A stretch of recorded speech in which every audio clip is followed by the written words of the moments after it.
Well, hello, everybody. Happy Star Trek Tuesday. Of course, this is the main viewer. It's the best time of the week. You have chosen an excellent day to be here because the Star Trek Awards show, the 2024 LLAPy Awards, will be opening voting for the finalists to be determined down and whittled down into winners. This is the final voting. The voting opens tonight. It will run for 7 days, and then we will close it. And the winners will be tallied and announced during Virtual TrekCon 5 at the 2024 LLAPy Awards on February 18th. It's going to be huge. We will tell you all about that a little bit later. We've got all the finalists, all the categories, everything's in. It's just time to seal the deal. And we've got a lot to talk about as well. Strange New Worlds is in production, finally, for real, with people actually on sets and people actually saying action and people actually having makeup on their faces, TV makeup. It's going to be nuts. That's starting right now. We already know who's directing episode 2, by the way. We're going to talk about our favorite topic, a little bit of wrestling, because that sneaks in every once in a while. We will also be talking about, I don't know, maybe a little Doctor Who, maybe a little Orville. It's going to be crazy, everybody. We have a very special guest today from Cineblend all the way to your computers or devices or phones. It's Mick Jost. What's up, guys? Thanks for having me on. Long-time subscriber, first-time guest. Thank you very much. That's so cool. That is a great segue. Please, everybody, do it for Mick Jost. Please make sure you subscribe to this channel. You like this video. If you're listening in, give us a 5-star rating and a nice review. Mick does some of the best articles out there on Cinema Blend, and we really appreciate his work, and we really appreciate him joining us today, along with Melissa Longo. Hi. Hi. Hi. Oh, and hi. And the walking exclamation point, Dr. Anne-Marie Siegel. Hi. So excited. My name is Ryan T. Husk. I'm also very excited. So let's just get up into this. First things first, everybody. Oh, and by the way, hello to Faith Howell. Hello, Dave Gregory. Hi, Allison Leach-Hyde. Glenn Iverson. Starfleet Sohail. Lucia out in Brazil. What's up to you? War Dog Heim in Montana. Hello. Greg Kenzo out in Hawaii, I believe. Shag 840, that's our good buddy Justin Weir. We see all of you. Dr. Muhammad Noor is in the live chat as well, keeping an eye on all of you. So be good, for goodness sake. All right. That was a Christmas joke. I liked it. Thank you.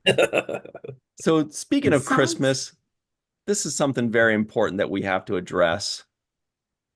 From Cineblend.com, Santa got swole as Oh, wow. I didn't realize you were going to Christmas. be using one of my articles. Yeah. With Dwayne Johnson in a workout video. And I don't think those muscles would fit down the chimney. Mick, Oh, God. can you just give us a moment on, first of all, this glorious picture? Yes.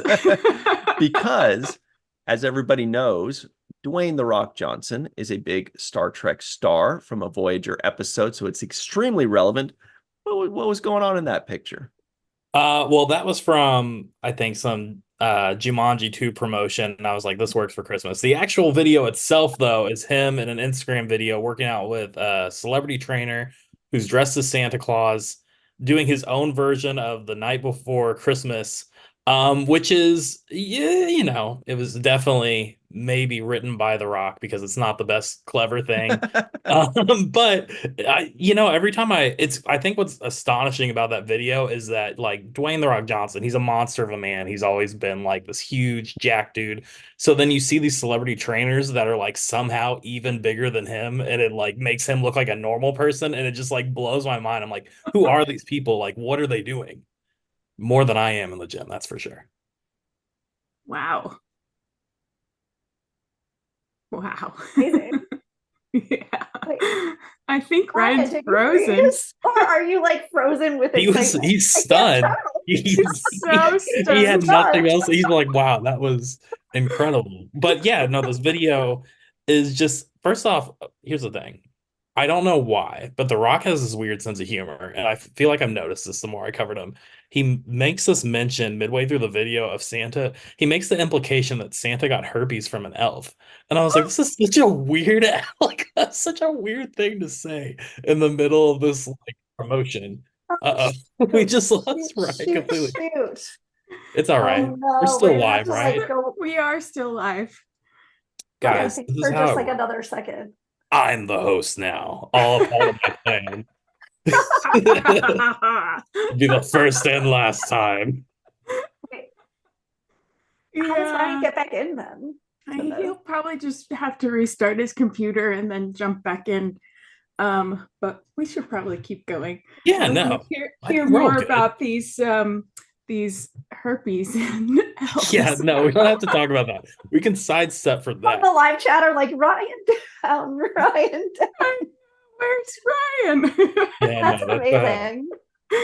Oh my gosh. gosh. it's been so Well, long since I've seen that episode of Voyager. He's not in it Fantastic. a huge amount, is he? Or is he? Not, I can't remember. not a lot. No, just Yeah, like I in was the gonna say. Tsunkatse ring, you don't really get to Yeah. know him. But I mean, it's pretty amazing. Yeah, It no, is it's an pretty amazing amazing. episode. Great stunt casting. Yeah. Isn't Well, I mean, like, was it stunt casting? Because back then he was just like, I think he's starting his acting career, Right. and it was like a stunt for UPN, right. because of their wrestling coverage or whatever.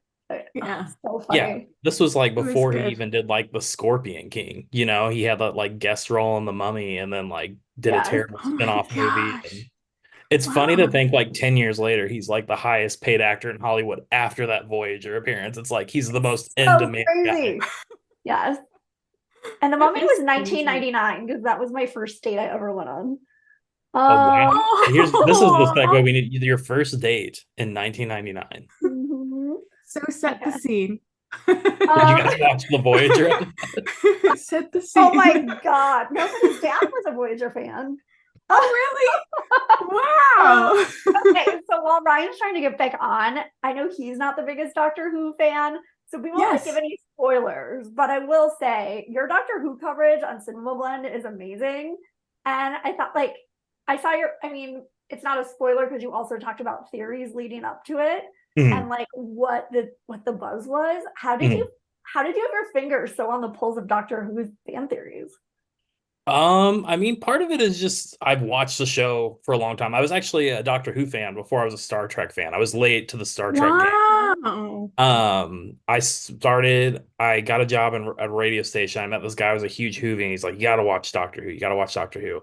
And it was like right around the time like Doctor Who stuff was everywhere. They were like selling it in Hot Topic, and they had like Matt Smith and Amy Pond. So I was like, it's on Netflix. Let me Wow. watch it, see what it's about. Got hooked on Doctor Who. And then they also, I think I had to get rid of Netflix for a while, but I was like, that's okay because BBC America plays Doctor Who nonstop. Yeah. And then one day, just by chance, I turned on BBC America to watch my daily 4 hours of Doctor Who, and it was Star Trek: The Next Generation. And I was like, oh, Yes. I love Wow. Patrick Stewart, and I Mhm. don't have anything against the show. And it like blew my mind entirely. Like watching Wow. TNG, I was like, this is like a show about how I feel about life, and this is everything that like all the values that I hold. And Yeah. I just felt so like, I don't know, I felt weird about it because I was like, it was like I felt like it felt like I found like my people kind of when I started watching TNG. I was like, there's tons of people out here that feel the same way I do about these things and want these things to Mhm. happen. And then that turned into Voyager, and then turned into watching Deep Space Nine and the original series. And then, of course, right around the time I started Cinema Blend, was when Discovery was premiering. And that's kind of how I Oh. jumped on the Star Trek beat. Because, I had done like TNG articles here and there before that. But that was when I really like was pretty hardcore dedicated to the cause. Wow. That's So such a Matt, great origin story. yeah. So Matt Smith was your first doctor? Well, kind of. I didn't start with Matt. So like I heard I feel like it was like ahead of the Christmas special. There was like kind of like a gap. And Mhm. I had some time. So I had some time to at least watch Christopher Eccleston. And Yeah, then I yeah. watched like the Matt Smith Christmas special, and then I feel like getting into Doctor Who through Matt Smith is such a hard thing to do because there's the expectation of seeing Matt Smith at first. It's really jarring to go from Matt Smith to David Tennant. And I Yeah, feel like that's it would be much easier the other way around. Because I'll be honest, the first couple episodes I watched of David Tennant, I didn't care for it. I was like, I don't know about this. Wow. And Wow. I That's just like wasn't surprising. feeling it. And it took some time, because of course he has some of the best storylines in like the Doctor Who run, in terms of everything he does. And I love him now.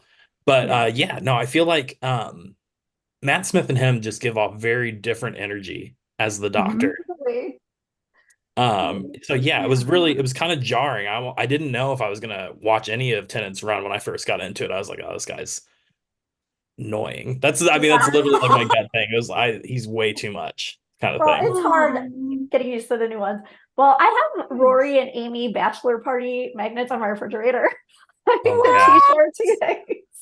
So fun. But yeah, that it's is so funny because like I got into Doctor Who because I bought BBC America so that I could watch TNG like with commercials like the old days. So it's like the opposite of you. I love BBC America. So Aw. here's what I love about Doctor Who, and we won't get into spoilers, but you guys, Yeah, everybody listening knows the Christmas special's happening, and they yeah. released their preview for it.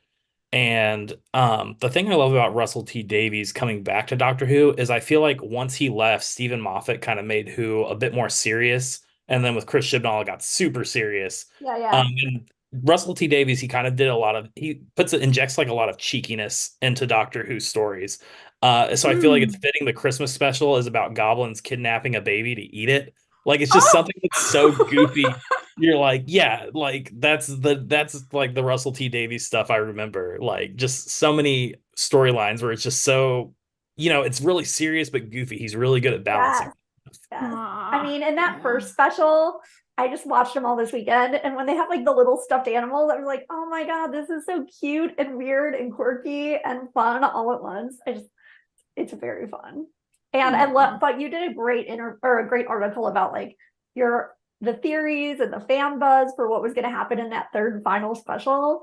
And it was just so well done and like opens up, I mean, talks about like what the drawbacks could be and then opens up like what this could mean for the show. And it's cool that they're like doing a lot of new things and expanding into possibly a multiverse like Star Trek. Oh It'll yeah, be really That's exciting to see. awesome. definitely, definitely. Love everything that Doctor Who's doing. I feel like how great was Neil Patrick Harris? Like, did you Oh my expect him to gosh. just like knock it I out of the expected to park be the way like, he did? oh, this is so derivative. And then he came on and was like popping. Oh my, and then, okay, I'm just gonna give a spoiler that there's like a Spice Girls moment. And it's like, I had to like rewind and watch it at least 5 times. It was so amazing. It's basically like a bonus Spice Girls music video with Neil, like with MPH dancing. It is so good. Oh my Yeah, no, God. hearing Spice Up Wow. Your Life and Doctor Who. I mean, that's No the way. transition back more into like Star Trek stuff. I wish Star Trek would do more stuff with like Yes. music from our era in its shows because like, whatever, classical music's timeless. You have Patrick Stewart listening to his classical music, but like could he also listen to Oasis sometimes too? Like it'd be so Interesting. cool to have more Trek with like contemporary Oh my music kind of spiked gosh. in. You can make excuses for anything why they're listening to Yeah, 21st that's true. century music. Yeah, that's true. But I don't know what I TNG missed, did but it sounded pretty play good. play some current I stuff come in in their and you're saying, soundtrack, right? couldn't Captain Picard listen to Oasis? I'm like, was I gone that long? Yes. Uh-huh. My internet went completely out and I had to go do like all kinds of manual. Boy, that was easy. Anyway, Well, I'm sorry, that was Melissa. definitely Please like the continue. best of British when the when the Spice Girls came Oh, I on. thought you were gonna say, I Uh, thought that was the best part of the show so far was when you were. Oh. and that. We just went ahead and knocked out the Doctor Who stuff while you were gone. Yeah. I know Really? I know you're not the biggest fan You would yet. do that for me? Thank you. It Like, just had to be discussed. ing, disgust, ing. Well, it Uh, made me get Disney Plus. So oh, that's cool. now I'm No, a but it's all the subscriber. rage right now. So, and that was connected to Picard listening to Oasis. I love it. Yeah. Well, because You'll have to they rewatch and introduced catch up on the how we arrived to that. Yeah. I will. I'm just Cliff like, this is so notes. magical that we stayed live when you were gone, since you're the one who went live. Like the Yeah, wonders Right. of the internet. made sure not to turn anything off. I was paranoid of that. Lucy says, I missed you, Ryan. Well, thank you. Not sure how that's possible, but thank you. I appreciate that. So, well, let's see what's up next on our agenda now that we knocked out the Doctor Whom. Oh, of course. This is big news, everybody. Check this out. So this is from our good buddies over at First of all, I'm like, wait, Nick's trekmovie.com. cup is awesome. What By is that Star Trek glass? Day Cup, yes. Oh. It reads, production begins for Star Trek Strange New Worlds. Season 3, Section 31 movie starts in January. Whoa! That's a lot of good stuff. Now, we kind of already knew, didn't we, that filming was probably going to start on December 11th. That was always the Yeah. plan. That's what they Right. said. And a lot of us were like, why not now? Why do we have to wait 2 more weeks? The strike's over, but there's all kinds of stuff that had to happen. The contract had to be ratified with SAG-AFTRA and the studios, but now it's official and people are actually in front of the camera. Mick, you are nodding your head pretty strongly. What do you know about this? Well, I spoke to Jonathan Frakes for a Hallmark Christmas movie a Yes, couple Bill Oh, ago. Miller. Of yes. course, you Yes. know, like I was like, let's talk about Star Trek while we're doing this since we're so fresh off the strike. And he had told me back then, he was like, yeah, in a couple weeks, I'm flying out to Toronto and we're going to be filming. I'm directing more episodes as per usual, as he does. Um, and yeah, so it was one of those things where I knew as soon I knew from previous stuff I'd read that they had a plan in place where like they could go within I think 2 weeks was the gap. As soon as the strike was over, there was like a everybody flight booked and go kind of thing they had at the ready on a week to week basis. Mhm. It's supposed to be so much work because I saw they're looking to hire travel organizers at Paramount right now. That's like one of their empty job slots. I'm like, yeah, because it's so hard to fly everybody to Toronto and juggle all those schedules. We do need to hire more people. Awesome. Yeah, I and mean, we've that got place setting alone is quite complicated. I mean, I watched Downton Abbey. Like the place settings in that picture are so elaborate at that dinner table. Do you guys Downton ever Abbey. feel like maybe it's different for you guys, but do you ever feel like Canada is just so far away when really it's not?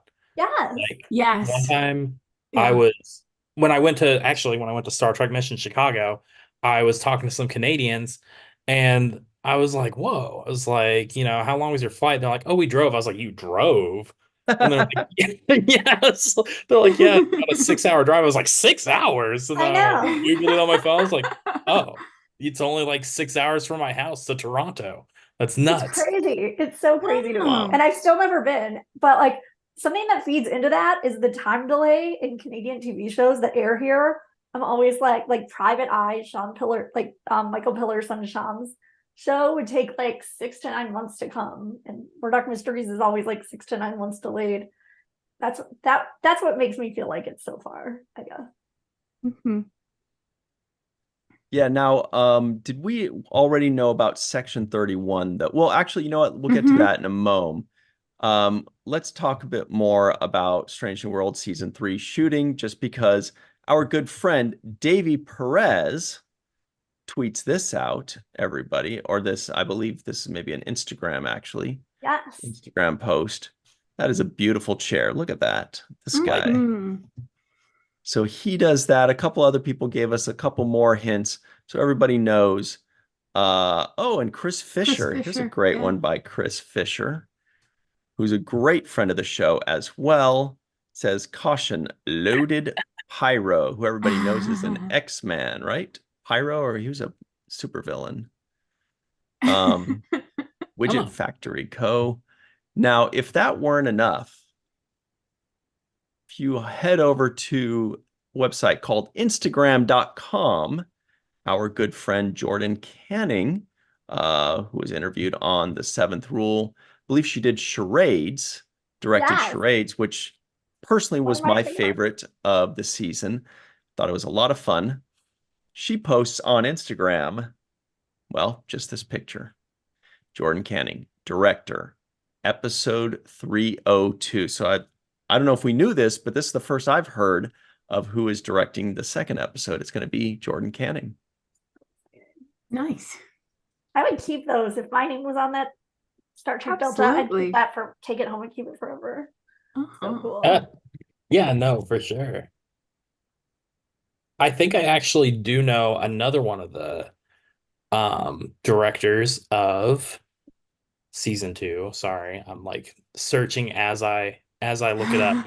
I talked to them. You guys remember Valerie Weiss, right? She Oh, I love her. directed Ad Astra per Aspera. She, when I talked to her for Cinema Blend, said that she would be back for season 3. And I don't know for sure which episode, but if I were a betting man, I would assume at least one Strange New Worlds character may face Starfleet court case for a possible murder that may have taken place on the Enterprise. That's kind of my guess is why she would be Oh. returning in season 3. Because you look at her resume, it's only courtroom dramas. So I would assume season 3 has another courtroom drama coming on. Huh. I am so here for this Ooh. theorizing. Right. Sorry, it's kind of what I do. Oh, the I love it. intrigue. That is That's- interesting. That's next level thinking. Yeah. Yeah, that makes me think like, are they going to do like the measure of a Vulcan or something like that? The doctor. Like, what's going to happen there? Yeah, That's I Oh, think it's going to measure of be a doctor. Yeah. my assumption would be Doctor and Benga on trial. Mhm. And that was just a whole Under the Cloak of War, probably my favorite episode. Maybe of the modern Trek era, honestly. It was just such a divisive, huge thing. I mean, bigger than Tuvix is what I kept saying over and over again. Yes. Moral People aren't quandary talking about it episode, enough. biggest one. Yeah. High praise, I know. But yeah, no, very excited about it. We know Jonathan Frakes is going to be directing as well. I would assume maybe he's doing the season premiere, considering how it's a big part 2 episode, but I don't know. Mhm. Yeah, that's probably a good get. Yeah. I mean, they do like Or sometimes having they him do for big finale and episodes. then season 1. Mhm. Occasionally they have the same person. I don't know. That's true. Hmm. That's true. I think it's Christmas. How bummed are you guys about the idea that like the first 2-parter finale season premiere we're gonna have like we're probably not gonna see until like 2025. I And know. that's a huge bummer. I I'm know. still holding out hope that it's going to be like, Yeah. December of 2024. We'll give you a little morsel before we release Yeah, it's the possible. rest. I definitely want to advocate for that. I want Paramount Plus to be like, we know season 3 is going to take forever, but because we love you and you guys are dedicated fans, you can have the conclusion of the 2-parter early. And then Right. the season to Yeah. come. Here's an Yeah, happy unfinished first holidays. episode. The Enjoy. SFX cut. We are dedicated Just fans. imagine that green screen is like a monster thing happening. Amazing. Star Trek does not do that. I should say before the Star Trek always gives me the finished cuts of episodes in advance, but there are plenty of shows that I do watch before the FX are finished, and sometimes it can be super confusing. Like Ted Lasso, it took me like halfway through season 2 where I was like, there's supposed to be more people in the stands at these games. Like it would just cut to like 11 people. I was like, man, they lost like a lot of attendance. And then I was like, oh, okay. They're No. green screening in the rest of the people. That's hilarious.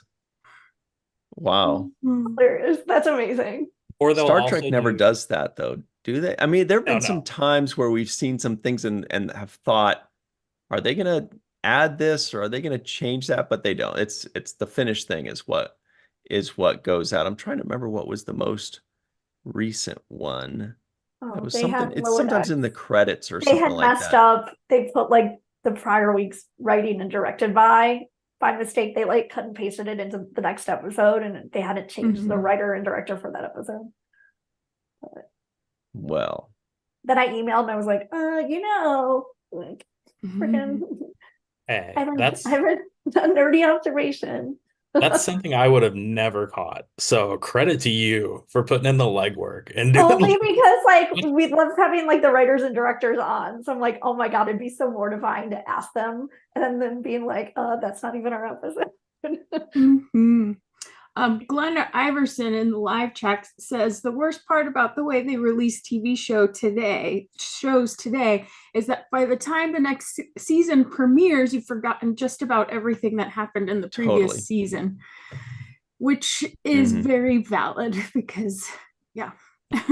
Yeah, that happens to me. Back in the day, we would just have to remember 3 months. Mhm. 3 months, just hang in there for 3 months or 4 or whatever. Now we're like, A year. yeah, this was a year and a half ago I saw this. I Right. don't know what, I don't remember. And that happens. Like my brain moves on. It can only retain 2 or 3 non-sports related things. So if it's So going back to the director for episode 1, it is Chris Fisher. Again, like It is usually Chris does the Fisher, so opener and finale. Yeah. great. That's our guy right there. Love that guy. He's And I'm awesome. sure we can assume that everything goes poorly and they all die in the first episode. They're just gonna be like, surprise, Strange New World's canceled. Yeah. No more episodes after that. It's actually a Scotty Gollum in TOS. Mhm. Well, and there are a lot of theories as to what kind of shows we're going to have. So the theory is that Mick is tossing out there is a courtroom drama. Mhm. There's going to be a courtroom drama episode. They're probably going to have a Gorn episode, Well, Oh, yeah. they would have to. but it's going to be a little bit more. It's going to be progressed a bit more because first it was just like, the Hunt for Red October kind of thing where you don't really see the Gorn, and then the next one is you do see the Gorn, and so they're kind of progressing. So the next one is they're going to befriend a Gorn and have it join the ship, and it's Oh, going to that'd be be like so a They'll cute. have it's to gonna be get like their people back it's from going to be being like kidnapped from the a Gorn. retired Gorn because if they Oh, start off yeah. super vicious Yeah. and then we see them later on, in the original series where they're kind of chill, then that means the old retired ones are like sweeties. And so they're gonna, right? So they're gonna have like a sweetie Gorn, and he's gonna be like, I don't have any teeth anymore. I just want to be part of something. They go, do you want to be like a waiter at our thing? And he'll say, yeah, but I don't have a steady hand. And they'll be like, that's okay. We can just like put it, you can wear the food and people will just, so maybe that'll be an episode. This is where the Wow. Lower Decks cameo Wow. down. Yeah, that's Oh my right. god, Lower That's it. Decks Gorn ship. Hilarious. Oh my gosh. Yeah, no, I think there's definitely going to be a lot of the Gorn stuff. I feel like most of the people I talked to talked about, because I think the big conversation is why did the Gorn look different? And I talked to the VFX producer and he's like, well, do the Gorn look different? Are you sure that's not armor? And I was like, I feel like the way you're saying that means it might be. So it's one of those things where Those tails are just for show. yeah, well, it's probably, he said an exoskeleton, like it's like a battle tail Cool. at least justifies it looking less alien-esque because it definitely he was telling me this as they had like a xenomorph in the background because apparently they work on that stuff as well doing the effects. Fascinating.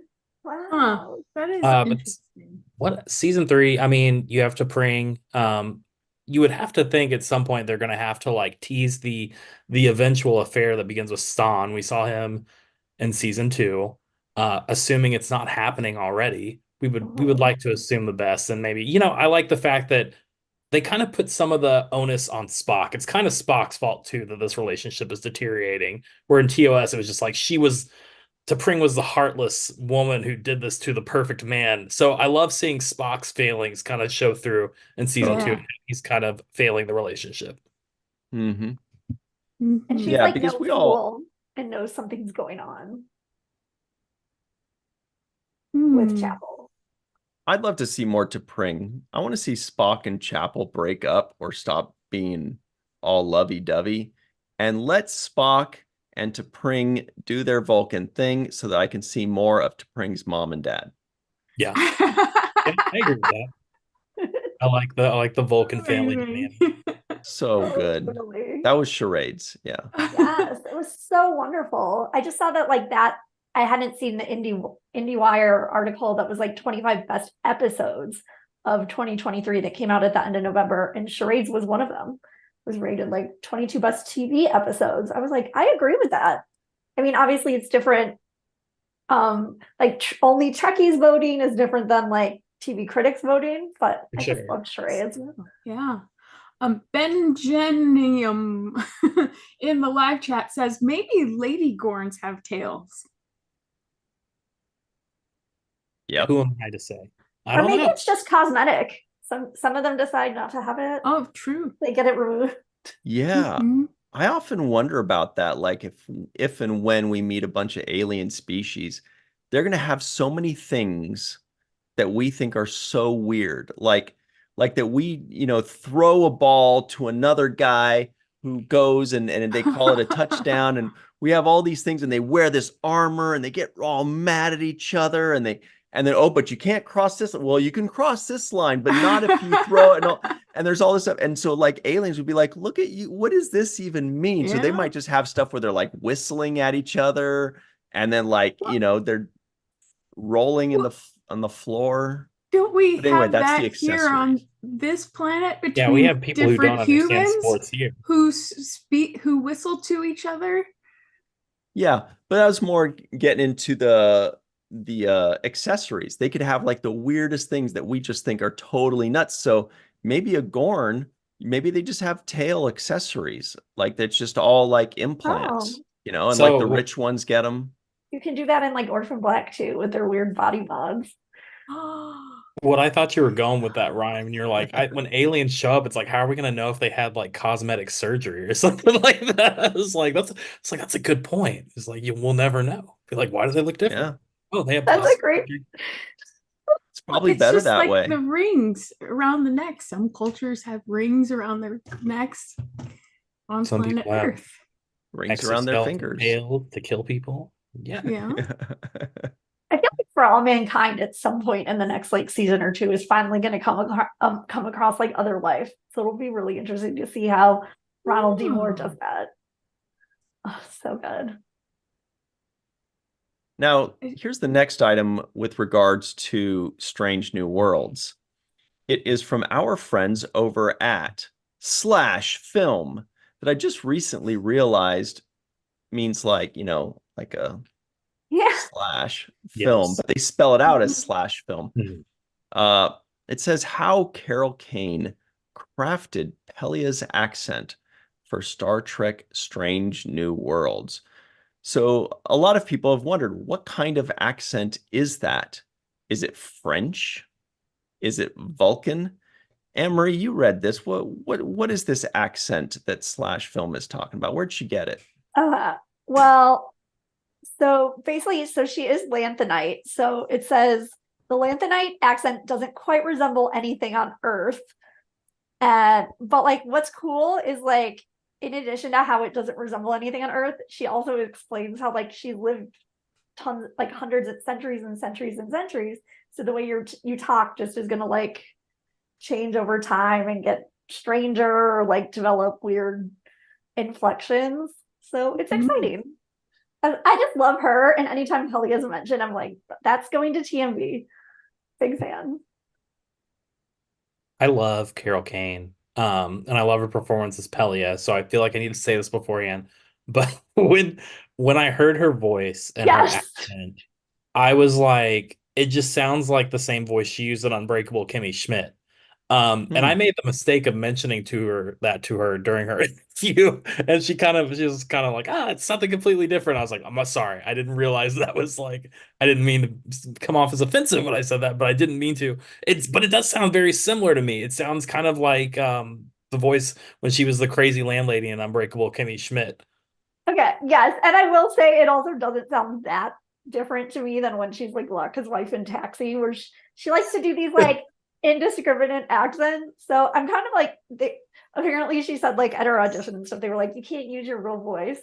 But it's just, maybe they're all a little bit more similar than she realizes. Right. But that's okay because I love it because it's something that's so quirky about her. Oh no, she's fantastic. I love Star Trek because it has Carol Kane is definitely a perfect example of actors who appear in Star Trek who don't typically appear in Star Trek. Allison Hill and Picard was another example where it's the performance they give is not the typical Trek performance. And sometimes it works really well. Sometimes it goes the other way. Carol Kane's is one where it just is awesome. And it's just, it just throws you for a loop. Yeah. I'm looking forward to hopefully seeing more of her. It's hard.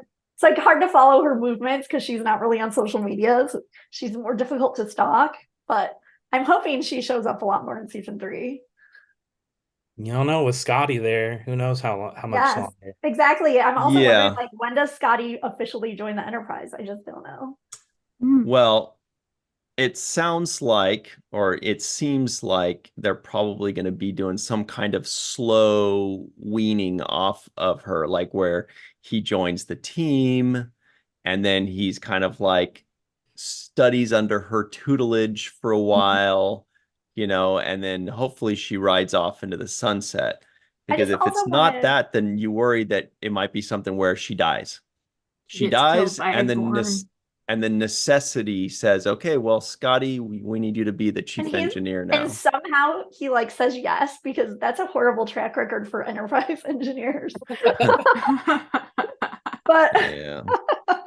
but I also was really hoping we'd see Pelia and Amanda Grayson hanging out together, maybe having a drink like in their version of 10 Forward, since she told Spock she like has been a longtime friend of Amanda's. So fascinating. Mm-hmm.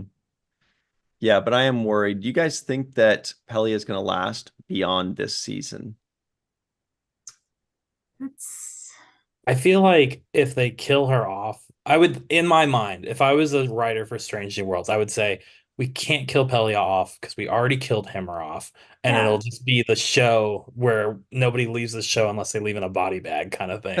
So I would hope that Pelia maybe gets some sort of alternate ending, but who knows? They got Yeah. bodies to spare. But unfortunately, she is in a red shirt, right? Right. She's got a lot working against her. She's lived over 1,000 years. She's already established she's had a very long life. So you take some of the guilt away doing that. Yeah. And like, whenever if she does go that way, she'll have like an amazing one-liner, like writing her off. Yeah. Plus, Definitely. I mean, you have to imagine things aren't looking good for Battelle either. So it's like, Yeah. gonna give us the 1-2 punch of killing both Battelle and Pelia in the same season. That'd be pretty rough 1,000%. stuff. Hey, yeah. I thought but- she was already going to be dead. I was in shock when she I survived, thought like so, season too. 2's finale. Yeah. Yeah, same. I thought she was a goner. Yep. They were getting along way too well. I was like, uh-oh. Like, she and Yeah, I Pike thought made she up. was. Now I'm worried. I thought that was it. We're like, okay, we get it. Obviously, she's gonna die. Pike's gonna be sad, but we're going through this whole thing, and then, oh shoot, no, she's still here. Still There we go. here. Well, that's So good. I don't know about you guys, but I kind of have a theory for why Battelle didn't die in the season finale and why she's probably still around in Ooh, the first okay. episode. So obviously you have the hostages sitting on the Gorn ship, right? Well, they might have taken those hostages because there's like Gorn hatchlings inside Battelle. So what I think will probably maybe could happen is that Pike will be given the option trade over Battelle and you get the hostages back, and that'll be kind of some Gorn human diplomacy that will be some just awful decision Pike has to make. But that's just my brain spinning webs and just coming up with ideas. Wow, I'm always dark. thinking about like That's what I think would happen, just listening to episodes, and that feels like a possibility of something that could pop up. Oh my god, I forgot about the Gorn needing people to like hatch their eggs. Yeah. Wow. That's a good theory. It is a good theory. Yeah, it reminds me that I need to watch that final episode again. Because Well, you got, I saw it the 2 one years. time and I'm like, oh yeah, I forgot all that stuff that was going on then. It's true. Yeah. Wow. So that's season 3 that we may have to wait until 2025 for, but at least it's being shot. At least it's happening. At least it's going. We've had a lot of stutters the last few years, a lot of delays of things that are beyond anybody's control, kind of. I mean, I guess strikes aren't beyond people's control, but there were acts of nature as well in 2020 and so forth. So we're just glad that it's being shot. It's filming. Mhm. Whoa, that was a cool glass. Can you hold That's that what up? I said. Yeah. I got this from Paramount from Star Trek Day. Their little Very celebrations. Awesome. So cute. A good It's one. very sci-fi. Yeah, I brought it up for Yeah. a special occasion. Nice. I think I may have that one, but it has So like a TMV. blue thing at the bottom. Well, anyway, Mick, we want to thank you very much for joining us today. This was a lot of fun. Mm. You've left us with some theories to kind of noodle around. Is Yeah. Strange New World's going to get that dark? I'm That's gonna be thinking about that crazy, like but it already might. has. It might, yeah. It Yeah. already has. Yeah, with murder and stuff. Yeah, for So sure. everybody check out Mick's work on cinemablend.com. Mick Jost, thank you so much. We really appreciate you hanging out with us. Yeah, no, thanks for having me, guys. I'm available anytime. So, well, provided it's a Tuesday night. And there's no sports. There's no NBA games Yeah, interfering yeah. right the switch shifts, but other than that, we're all good. Awesome. I'll And I be just watching the shared your game right Twitter after. handle in the live chat. So it's Awesome, yeah. at G33KYMICK. Yeah, I'm from the whole elite speak era of millennials, so I had to throw Oh, that in there. And then I oh got my, followers to change it. Oh, geeky. that's Yeah, amazing. geeky. Yeah, it's 333. Pager Oh my God. code Ooh, 1337. Awesome. 1337. I have little brothers. What's 1337? That's how you spell elite in elite. Yeah, elite speak. They'd always tell Oh. me, oh, I'd be like, what does this mean? They'd be like, it's 1337. It's so elite. I don't understand that. I'll explain it to you later. We always called it pager code. You would page. Oh. Anyway, Mick, we're gonna fight amongst ourselves, but thank you for everything. Great We'll Twitter see- You guys handle. have fun. Have a good time. Thanks. See ya. Ooh, So I wait. want a lead Twitter handle. Oh, Leet, Leet. See, Yes. I've never heard that before. So So it's that like would be short for elite. 1337. And then it's 1337. It's short for what? Elite. I think. I believe. That's Elite? That Yeah, would be LITE.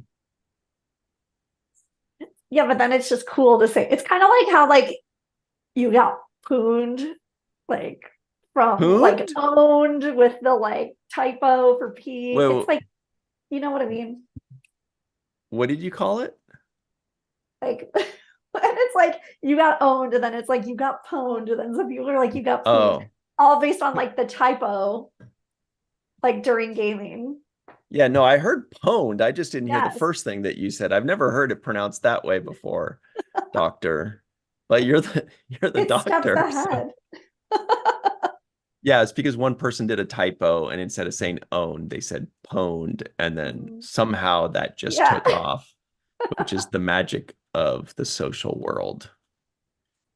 Fun. All right, well, let's move on to the next item up for bid here, everybody. Oh, and we don't have to cover the Doctor Whom thing because you guys handled that for me. So That fun. was really good. So this is something that people have been concerned about ever since the news came out that Adrian Palicki had an interview basically saying, look, the life of an actor on the Orville is really tough. Don't know if it'll happen again. It's so difficult, and so on. So people are getting concerned. Does that mean it's not going to happen? Anne-Marie's getting some pretty good laughs about this. I've got to hear more. Wait about the live chat. The live chat is pretty funny. All right. Let's check.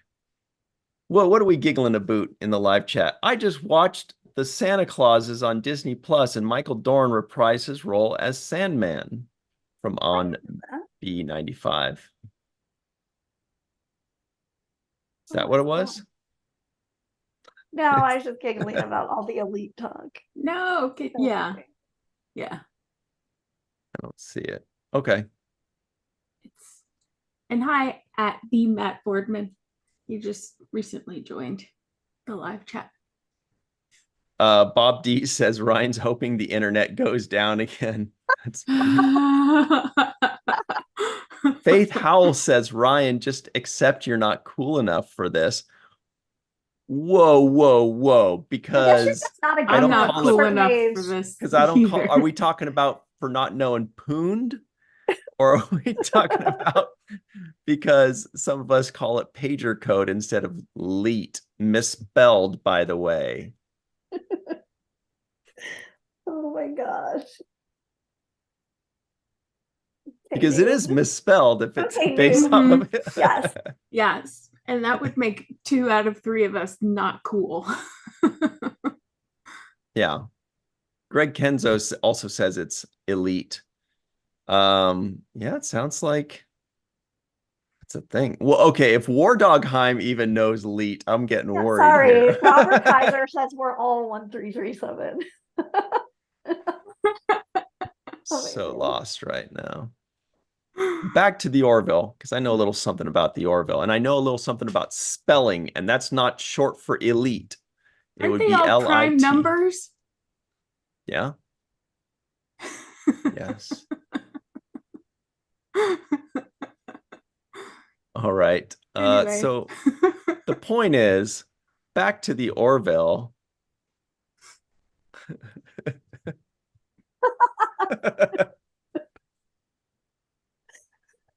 All right. So the Orville had bad news earlier this week, and now everybody is sad, or last week. But there's a twist, and here is that twist. From winteriscoming.net, because when you think winter is coming, you think the Orville. Yeah. It reads, now the Orville actor Jay Lee is giving fans hope for a 4th season. Okay. Interesting It because he was reads, specifically name dropped in this other interview that Adrian Palicki did. So I think he felt like he had to have give more it information. would have been funnier if it was Scott Grimes that shouted back. You Oh know what I my mean? If she gosh. goes, oh, well, because Scott Grimes, he has, and if he goes, oh yeah, well, if Adrian wasn't so difficult to work with, and then suddenly it's turned into like a thing where we're like, okay, you guys just need to Okay. hash things out or what? Yeah. I'll judge Judy. So this Oh, reads, Judy. The Orville is a Star Trek-esque science fiction show that began life on Fox before jumping to Hulu. The show has always been good, sometimes great, and has a passionate fan base, but it comes out so intermittently. The show has been on air since 2017 and has only produced 3 seasons so far, and a 4th is not guaranteed. Fans have been trying to read the tea leaves about a 4th season ever since season 3 wrapped up in 2022. Different cast members say different things. Quote, we think it's going to happen, but it's still up in the air. Chad L. Coleman, who plays Clyden, said in March. That's good. But then just a couple weeks ago, Adrian Palicki, who plays Kelly, said she, quote, truly doesn't know whether the show is returning, but hinted that if it did, she wouldn't be a part of it. Quote, no longer doing that. I did 3 seasons, she said. She also called the experience of making the show horrible. That's bad. Okay, so that was the impression I got too, was less that Adrian was saying it's never going to happen again, and more maybe saying it's never going to happen for me. Yeah. Yeah. I mean, it could be a little bit of both. I don't know. I guess when I read the whole interview, it actually sounded to me like she was saying it's never going to happen. But then I think it got walked back because she kind of was like saying examples about other people in the cast and things. And then like people dug up old tweets from Seth MacFarlane and from Chad Coleman that had said they are still interested. And then like Doug Drexler mentioned like it's looking pretty good or something like that. So I think she walked it back that it's being reframed as it's not looking good for her, but I don't know. Originally, it did kind of sound like in general because she was giving examples of like incomes and why it's hard for anybody to do it. Yeah. Well, that's the thing. If she's saying that the production is difficult, like it's hard for the production to happen, that means it might not happen. But if she's saying it's difficult on actors, I would interpret that as I'm an actor. It's difficult on me. If those actors want to keep doing it, that's cool. But I'm probably not going to. Well, she had actually phrased it as it's difficult on actors. For example, Jay Lee, et cetera, et cetera. So it was very much phrased like not just her saying it, but I do think maybe it was like it's now being presented differently. Yeah. When I Well, first read it, it seemed to me that she was saying the show itself wasn't going to happen, but in the way it's phrased here, it kind of seems like she's not going to be a part of it anymore, and not necessarily that the show's not going to happen. yeah. So then this article continues. It reads, but then literally the day after Paliki's interview went live, cast member Jay Lee, played by John Lamar, tweeted out a message that seemed to imply the Orville season 4 was still on, or at least that he was holding out hope. There's the tweet. And it continues, hashtag Lamar lifts, hashtag the Orville, hashtag loading. And the dude on the right is saying, job's not finished. It certainly sounds like Lee has more he wants to do on the show. When someone asked whether this meant the Orville was returning, he posted another little video of a magician pulling a rabbit out of a hat. The rabbit is holding a sign with a number on it, the number 4. The Orville season 4 confirmed. That was weird. That is weird. It's very vague because Yeah. it's Well, that's how these things have to be because they can't. John Lamar can't just say yes, it's going to happen. He also Or yes, can't I'm say, still interested. Don't yeah, say I'm not he has to interested. just. So he's basically just saying, hey, I'm hoping, you're hoping, I think it might happen. Here's another little hint here. Keep social, follow me on Twitter. You know, he's just kind of making, I don't know. What do you guys think? Do you think First of all, Mission it's going to Lab happen? Orville got invited to Seth MacFarlane's Christmas party this year. And I feel like he's still inviting them. So maybe he's still thinking about Orville. And then also, I think he's just been busy with other things. So maybe once he has time, he can focus on talking to Disney. Yeah, because didn't Ted just drop recently? He had like one other, or I don't know if it's dropped yet or it's about to, and then he has one other project. Yeah. Yeah. You know, so let us know in the live chat, do you think the Orville season 4 is going to happen? Or do you think it's going to be, I was going to say like Firefly, but no, it got more love than Firefly. Firefly just got what, 13 episodes? They got screwed. And they got canceled. This This hasn't officially been canceled yet. Right. They just, so who knows? Maybe they're writing it. Maybe they're pitching it. Maybe they're waiting for Hulu to give them the green light.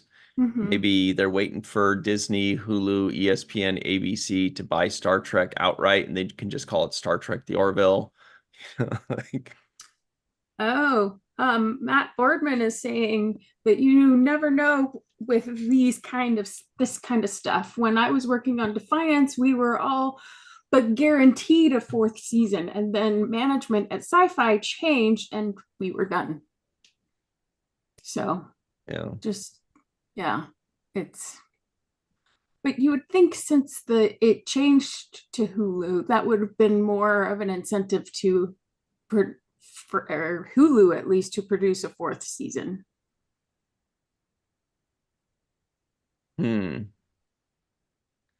Yeah, I'm worried.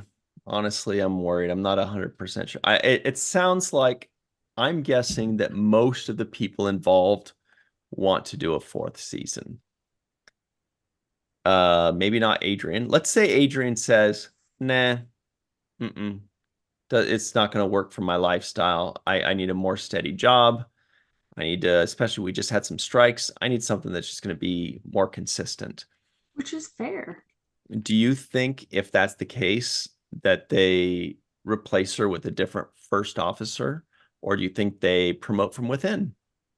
Promote from within, but That would then be what's his name? The Mocklin. Bortus. Bortus would be yeah, next in line, yeah. Or yeah. she just wasn't even thinking about it that much and just said that because she hasn't heard anything new about the Orville in a long time. But like, I mean, if you have an offer for 10 episodes, probably you're gonna think about it. Yeah, unless she's got another offer that she's mulling over. So in the live chat, we've got I War don't know. Dog Heim saying, I'm still a brown coat. We've got Allison Leach Hyde saying, love Firefly. So that's cool. There's still people. I mean, that's something that people still haven't given up on, right? Some people still think that that might get. I mean, nowadays, everything's getting picked up, you know? Mhm. You have Fuller House, you have Fullest House, you have the full other house next door, like everything's getting renewed and picked up, and they're trying to pick up on that 90s magic. Was Firefly 90s or early 2000s? I don't remember. I wasn't really into it. Yeah. All right. So, and Robert Kaiser out in Austria says, to be fair, when you compare fans of Firefly to Orville, anything 90s and older tends to have more fans than anything current, as more people did see things on TV channels then than now on streaming. Allison Leach Hyde says it's early 2000s. Thank you. What I thought, because Big Bang Theory talks about it. But oh my gosh, what? One Trek fan hasn't seen Orville? I am shocked. Come on. Wow. One Trek I didn't see fan. that coming. There's so much Star Trek overlap. Yeah, there are two Star Trek actors in one episode in the second season. You have Dr. Phlox and the EMH doctor. Yes, but also Dr. Finn, like Cassie H. Medicine woman. I'm shocked. And don't forget Marina Sirtis.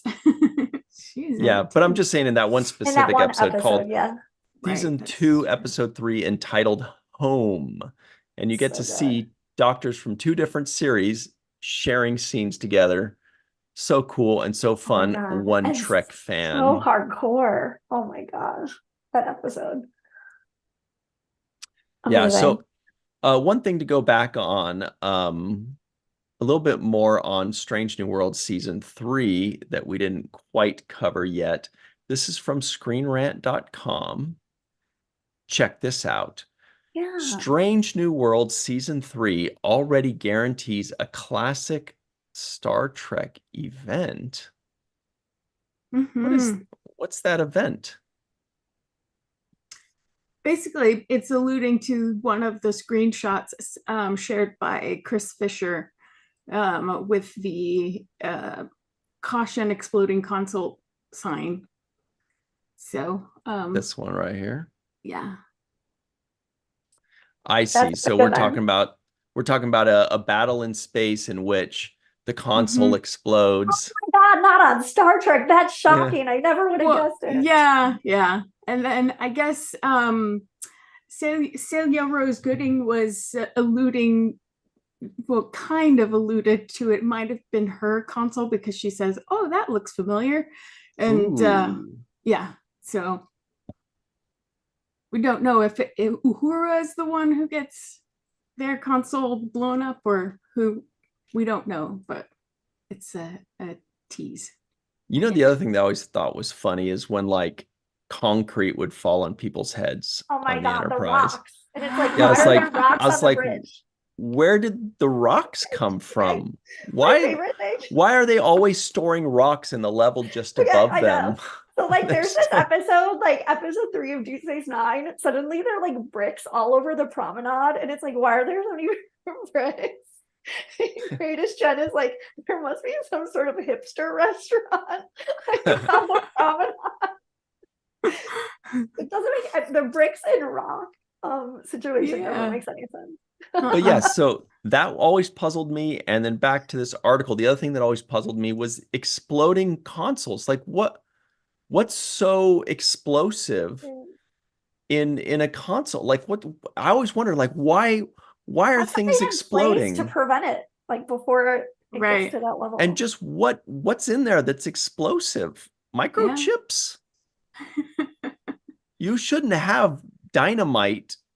Like use microchips in with your computers, guys, or whatever, or cables. But it was always so strange to me to just see, and then you would have like Dennis Madelone jumping across the Yes. entire bridge with an Mhm. explosion. I'm like, what is exploding back there? Yeah. You guys need to get the gasoline and petroleum products out of whatever you're doing there. That's not a good storage place for Yeah, and explosive stuff. seatbelts. Craziness. And Yeah. seatbelts, yes. But yes, so Strange New Worlds is following suit with the exploding console, as all other Star Trek series has. That lineage. Yes. So here is one final item for everybody to enjoy. Actually, we'll do that here.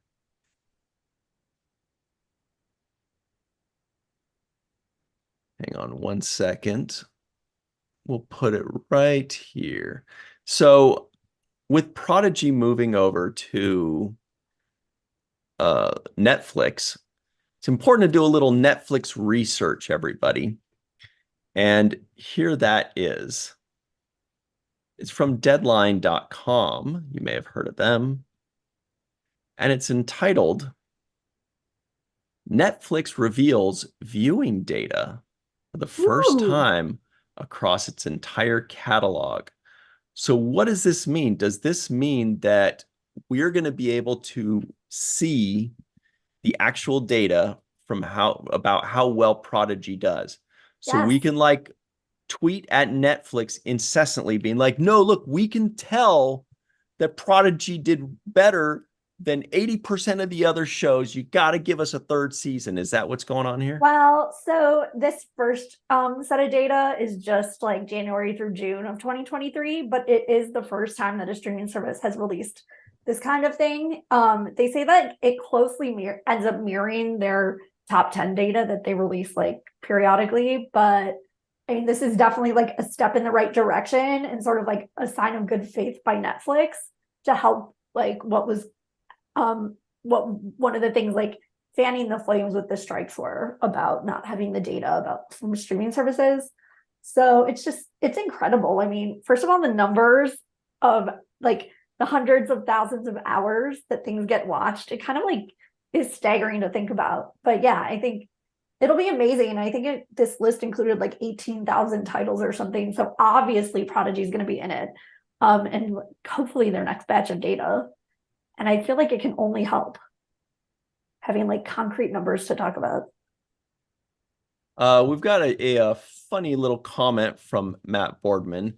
And by funny, I mean important, because he's given us some insider scoops on how to build a starship.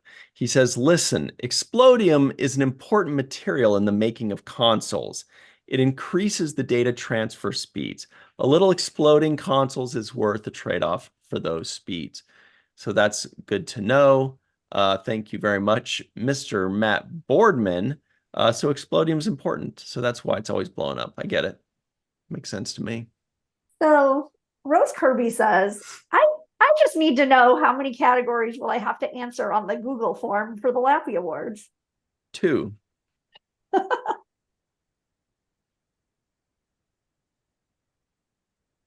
Is that a segue? Sounds like it, I guess. Yeah. And I don't have anything else to talk about with the Netflix stuff, just that I think more data, the better, so that things can be like put on paper and Prodigy can show numbers and say, this is why we need a season 3, inevitably. Indubitably. Mm-hmm. All right, everybody. So what time is it now? It's time to talk about Virtual TrekCon's 2024 Star Trek Awards show entitled the LLAPy Awards. It's going to be huge. Everybody, you've been doing so much work to make this happen. You've been voting on finalists. You've been adding answers. It's so fun when people add answers that skyrocket to the top, because we'll like we'll kind of get it started for everybody so that we like add the obvious answers. Like, for example, if we say, what was the most heartbreaking death? We'll throw in a bunch because you can rattle off a bunch off the top of your head. But then sometimes people come up with some really interesting ones. We're like, oh yeah, I forgot about that one, or I forgot about that one, or the interesting and fun alien races, I'll tell So you, some of the people in the live chat right now were authors of add-ins that made it to the finals. like who? One Trek fan, Dave Gregory, for starters. Those are the two that come to mind. Awesome. Mm-hmm. Oh no. So we're going to give you that link in just a few minutes. Actually, to answer Rose Kirby's question, the question was, how many questions basically is she going to have to answer, correct? Yes. So really, I think you just have to answer one in total, and that is your email address. Because if you don't include an email address, then these things can't be counted, because that's the way that the Google form knows that people aren't voting multiple times. So that way you put in the email address, it knows, okay, this person has voted, they can't vote again. So that way it keeps everything fair and simple and easy. We do not use that email address. We never have, we never will. We don't even want that email address. Melissa gets pissed just at the thought of having email addresses to look at. So this is just to make sure that everybody just votes once. That's the only question you have to answer. Now, there will be about 22 categories to vote on. You can vote on whichever ones you want. The Google form will take your submission even if you only vote for 5 things or 10. So it's really important to not vote on something that you don't know the answer to. You don't need to answer all of these. So if there's a question specific to Lower Decks and you have not watched Lower Decks, just skip it. No problem. Because, if people just figure they have to fill it out in order to finish their submission, then that's going to kind of dull the process of figuring out what is everybody's favorite. So if you don't know an answer, or you don't care about an answer, or you just really hate a show, just ignore it. Scroll right past it. So Rose Kirby, the answer is answer as many questions as you like. The only need is the email address. All right. I think this is the one. So this is what it's going to look like, everybody.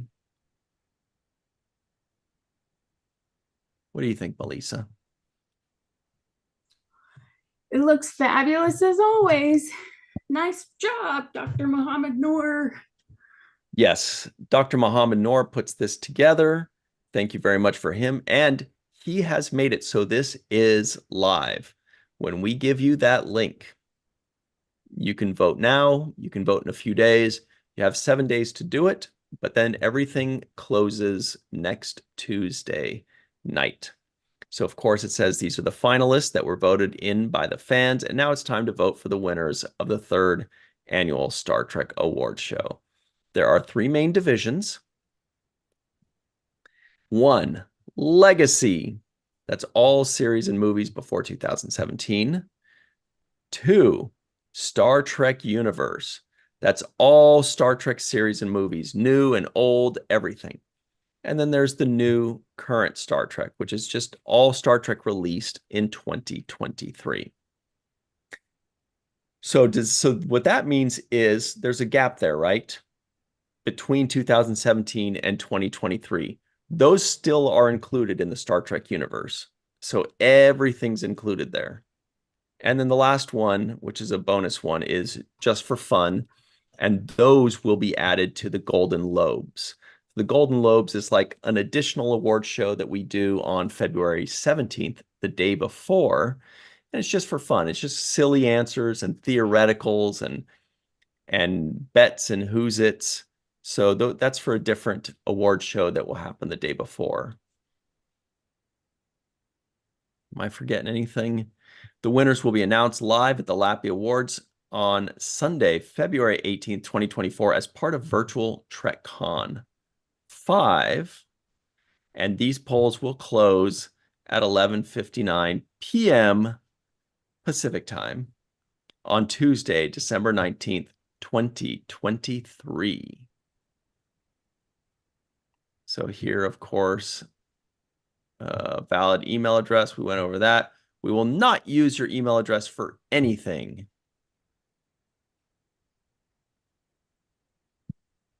How's that sound? Perfect. So official.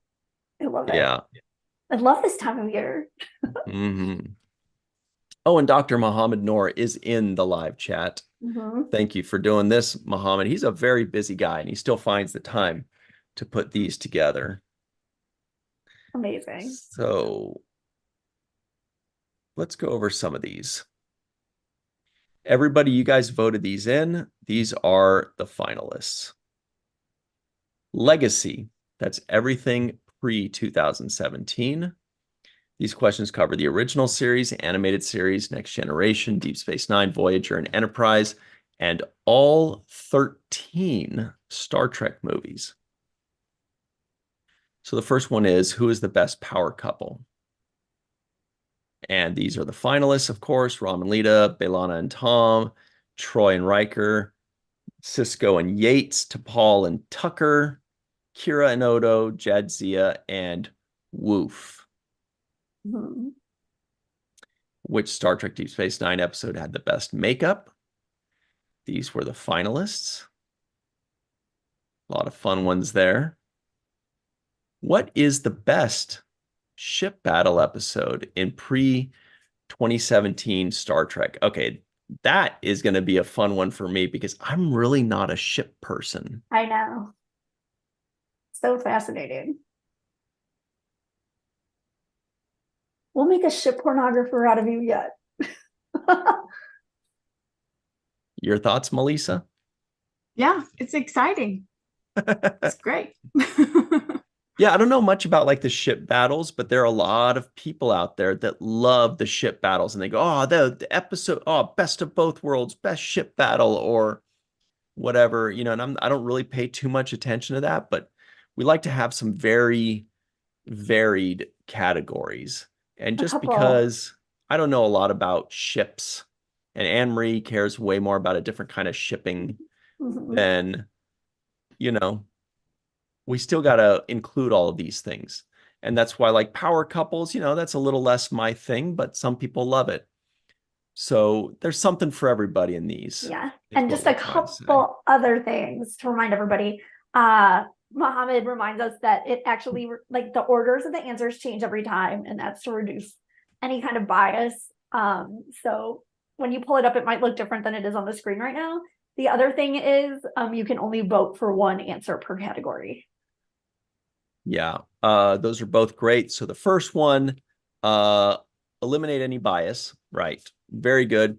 I tested it out and it's a lot of fun. You hit refresh and the answers flip around. So there's no possibility for us being like, let's put the first one to be the one that we want to win and they'll all vote for it or whatever it could possibly be. And then the other one is also very important. What was the other one? I already forgot. Only one vote per category. Yeah, the reason that's a little confusing is because in the preliminary round, we do have multiple votes. We say pick 3 of your favorite whatevers or pick 5 of your favorite something or other. This is one. This is for the championship.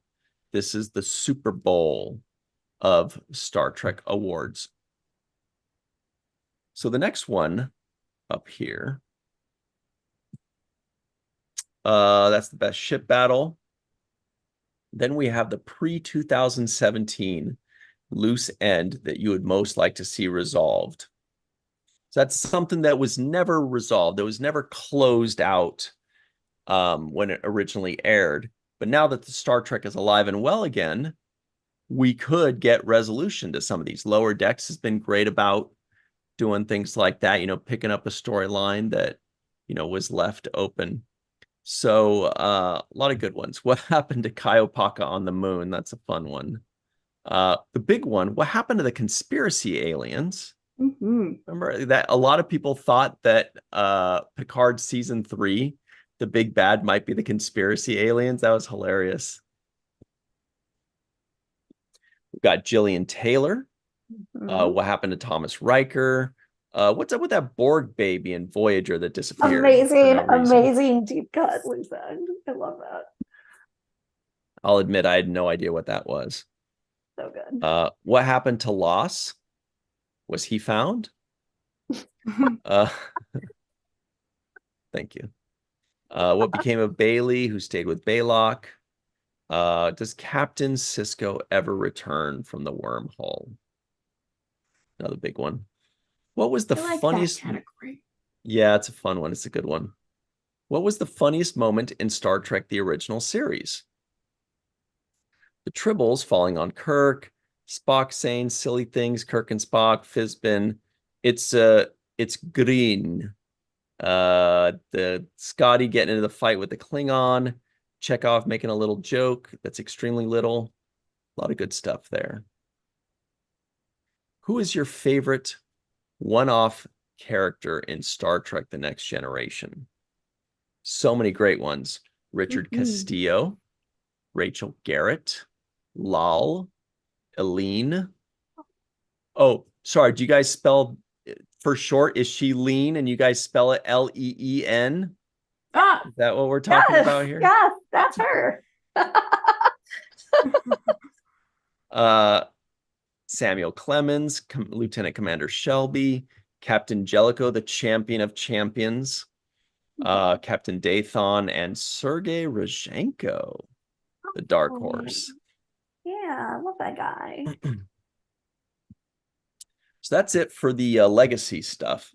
Then we go into Star Trek Universe, which is all shows, old and new, movies. What was the most heartbreaking death in Star Trek? And this is great because it's a mix of movies and shows. We have Spock, Hemmer, Jadzia, Edith Keeler, Tasha Yar, Trip Tucker, and Data. Data. Because one is my name. Yeah, what's the difference? One is my name. Which movie would you most like to see return to the big screen? So this one is so fun because if you'll recall, CBS Paramount actually had The Wrath of Khan returning to the big screen before, and it was such a great idea and so fun. So this kind of influenced this idea to say, okay, well, let's say you went and you saw The Wrath of Khan already 2 years ago. They put it out on the big screen. You were super happy. You loved it. Which one would you want to see now? Wrath of Khan already made it to the finals. Maybe you're one of those people that's like, bring it back. I want to see it again every other year.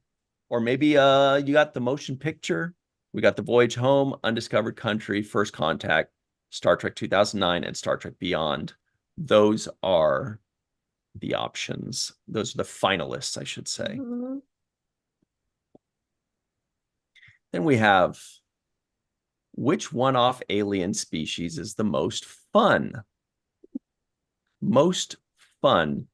And these are aliens that were featured in one episode or movie. Featured, right? So if they show up again in the background of a Lower Decks episode, no big deal. It's fine. Those are everywhere. Can't keep up with those. These are alien races of which we see more than one character. So it's, so these were also just groups, not just if you see one, then you don't really get an idea of what their whole race is like. Anyway, so we have the lotions. It says the lotions here. It does look like that. No, but it's the Iotians, the I know, but it Antikins. looks like lotions. It sure does. The Mintakins, the Dosai, the Baku, the Komar, Yay, those awesome. rascally duplers, and the silly Enterprisians. So this is a my great vote mix. for that one. Yeah, this is a great mix of new and old. You got original series, Next Generation, Deep Space Nine. You've got a movie, Insurrection, Voyager, Lower Decks, Prodigy. Look at that great mix. It's fun. Mm. Mormon says it rubs the Iotians on its skin.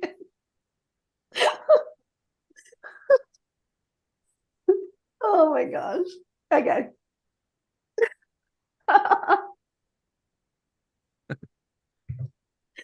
So funny. That is funny. Okay, let's continue down here. Who's your favorite reintroduced legacy character in 2023? So these are people that they're characters that were introduced before 2017 in TV shows, in movies, whatever. And they did not come back between 2017 and 2022, but they made their first reemergence in 2023. These are the finalists. I mean, and this was quite a category. There were so many. So fun. Mhm. There were like 15 Yes, or 20 characters that were reintroduced just in 2023.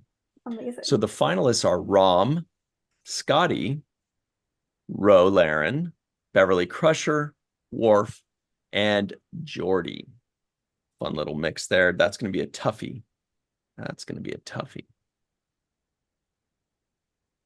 The next one is our theme for Virtual Trek Con 5, which is a 5-day free virtual event where you can watch tons of panels, tons of interviews, tons of games, groups talking. It's like 14 hours of programming every day for 5 days straight. It's insane. That is February 15th through 19th. That sounds like 4 days. It's 5. And the theme will be the cage because it will be 60 years of Star Trek officially. 60 years since the cage was written, since Star Trek was shot, Star Trek The Cage, I should say, since The Cage was pitched, it was accepted, it was picked up, they paid for it, they filmed it. That was all done in 1964. So 60 years Well, later, it we will wasn't be picked up. celebrating The Cage. Yeah. Well, not necessarily picked up, but made. Yeah, I guess I mean like that They the agreed to studios, shoot it. yes. Yeah. And then yeah, it never saw the light of day for a few decades. But Star Trek was created in 1964, so we will be celebrating it 60 years later. What is the best moment in the original Star Trek pilot, The Cage? There we go. So you got to watch that again. That'll be fun. And then we've got all the new Star Trek really fast, stuff. I have to say, this is the one where one Trek fan, Lisa put in the Dr. Boyce answer, and that made it to the finals. I love when that happens. Dr. Boyce prescribes a martini to Captain Pike while having a heart-to-heart chat. Star I Trek didn't put loves it their initially because I heart-to-hearts. felt really conflicted about saying that's great medical treatment, but I love that it moved on. Yeah, that's true. So lastly, penultimately, we've got new Star Trek, everything that happened in 2023. These questions cover only Picard Season 3, Strange New World Season 2, Lower Deck Season 4, and very short treks. How short are they? They're so short that, okay. So just really quickly, we have what is the most surprising reveal or twist in Picard Season 3? What is the most TNG moment in Picard Season 3? What is the most rewatchable episode of Strange New World Season 2? Which moment in Strange New World Season 2 gave you the biggest smile? What is the biggest wow moment of Star Trek in 2023?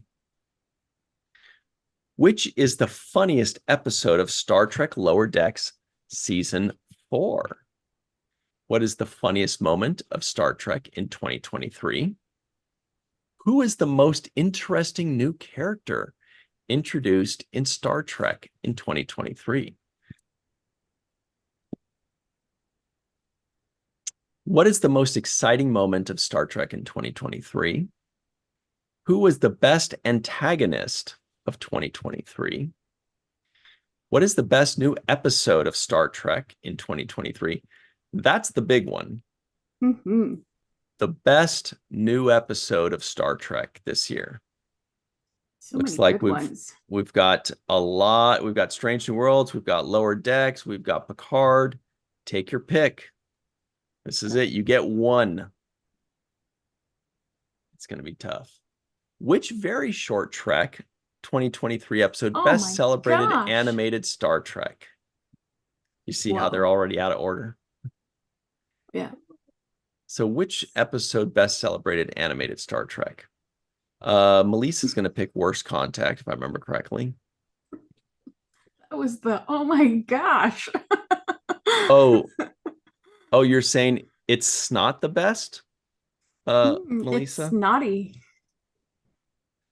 And then, of course, bonus just for fun. These will not be on the LLAPy Awards. This will just be on the bonus supplementary show, the Golden Globes. Which four Star Trek characters would make the best ABBA cover band? If you had a broken arm, which Star Trek character would you least want to drive you to that hospital? Which Star Trek character has the most outrageous head of hair?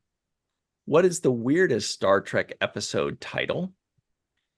Which establishment would you most like to visit? Which Star Trek original series character do you think would win a pie eating contest? Which two characters would make the funniest Tuvix combo? And which two characters that hated each other or were enemies do you think secretly loved each other? Wait a minute. Kira and Ducat didn't make the finals? Melissa stacking the deck. I'm not at all. Man. So I really like Wardogheim's comment here because I totally agree. Like I said, the rewatch to suitably vote is going to be epic. Totally agree with that. I've watched so much Star Trek this month to make sure like all these answers are factual and like the episodes are correct. And it's just such great Star Trek you get to watch. Make your votes. So good season. Yeah, this is gonna be the biggest Star Trek award show ever, and we're only in competition with ourselves, but it's gonna be even bigger than the previous two. So let's talk about the week ahead very quickly. Yesterday on the Seventh Rule YouTube channel, we released our full review of Season 2, Episode 20, Next Generation's The Emissary. You know, where Worf and Kayla are sniffing wrists and doing weird wrist stuff.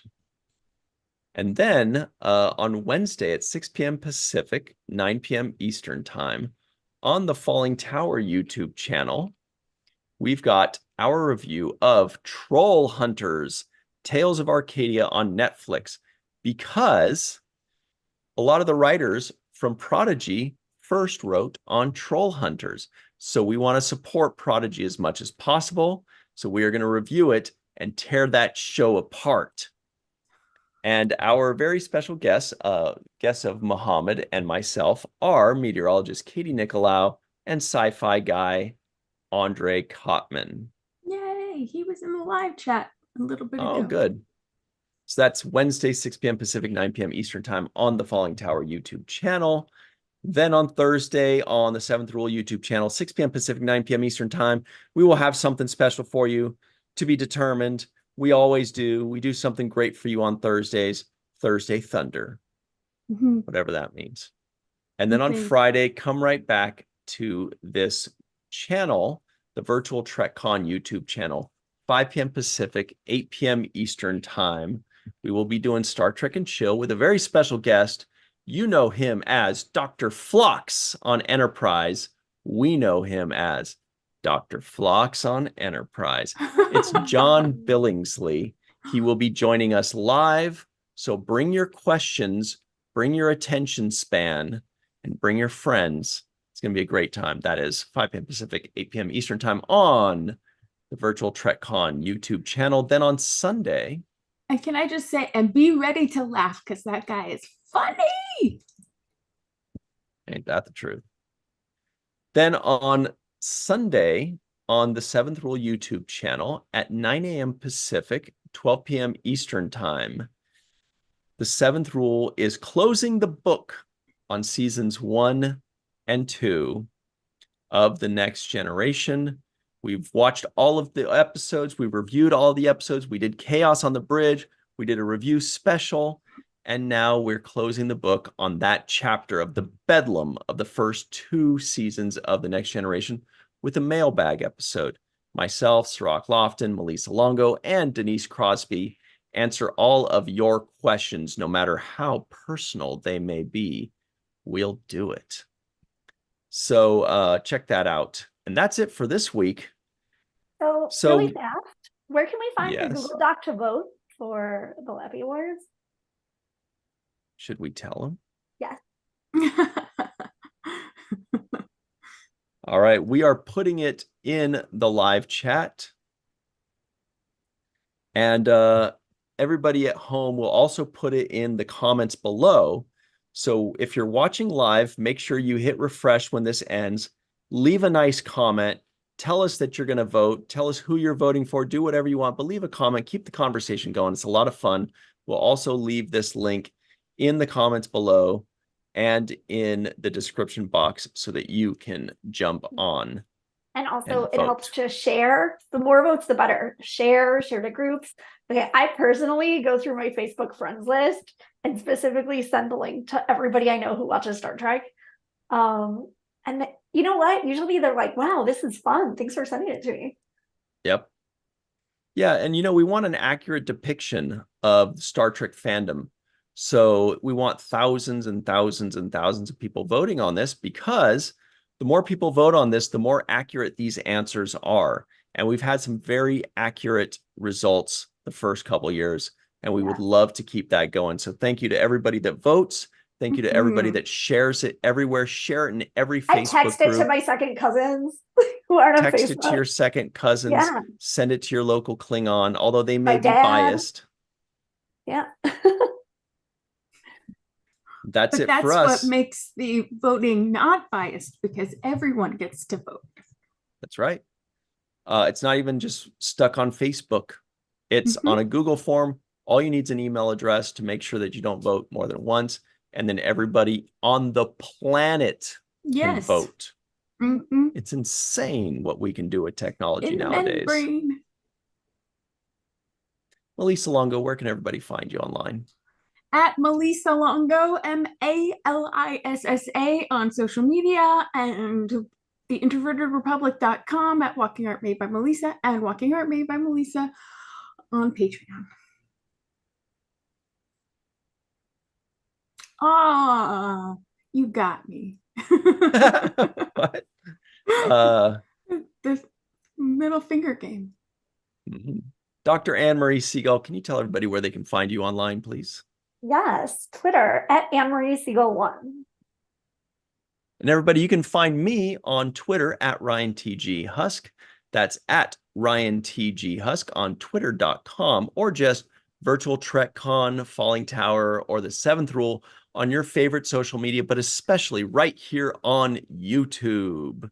And hey, please remember to like this video, subscribe to the channel, hit the bell icon for notifications. If you're listening in, give us a 5-star rating and a nice review. We really appreciate all of you. That's it. Go vote. Go vote and tell everybody, hey, I voted. Did you? We'll see you next time, everybody. When you are ready for the Star Trek Awards show, put it on the main viewer.